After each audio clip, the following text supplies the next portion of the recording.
দোল পূর্ণিমার আগের দিন রাতে নেড়া পড়ানো হয়। জানেন এই নেড়া পড়ানোর পিছনে বিশেষ তাৎপর্য কী? চলুন জেনে নিই এই তাৎপর্যটি কী। তার আগে চ্যানেলটি অবশ্যই সাবস্ক্রাইব করবেন, ভালো লাগলে লাইক কমেন্ট করবেন। ভগবানের পরম ভক্ত প্রহ্লাদকে যখন তার পিতা হিরণ্যকশিপুর কিছুতেই পরাস্ত বোধ করতে পারছেন না, নিহত করতে পারছেন না, তখন তিনি নিরাশ হয়ে পড়েছিলেন।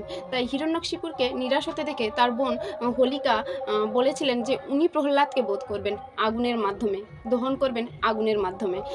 তিনি বিশেষ সাধনার মাধ্যমে আগুনকে জয়লাভ করার ক্ষমতা লাভ করেছেন।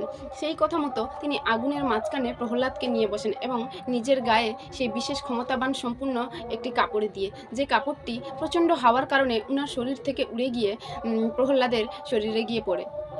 তার কারণে হোলিকা সেই আগুনে দহন হন ও শুভ শক্তির বিনাশ ঘটে, শুভ শক্তির সূচনা হয়। তাই সবার কাছে অনুরোধ করছি, এই দিনের পবিত্রতা কেউই নষ্ট করবেন না কোনো রকম নেশাগ্রস্ত হয়ে গিয়ে। অন্যায়ের প্রতিবাদ করুন, অশুভ শক্তির বিনাশ ঘটিয়ে শুভ শক্তির সূচনা করুন। সবার দোল পূর্ণিমা খুবই ভালো কাটুক, ভালো থাকুন, নমস্কার।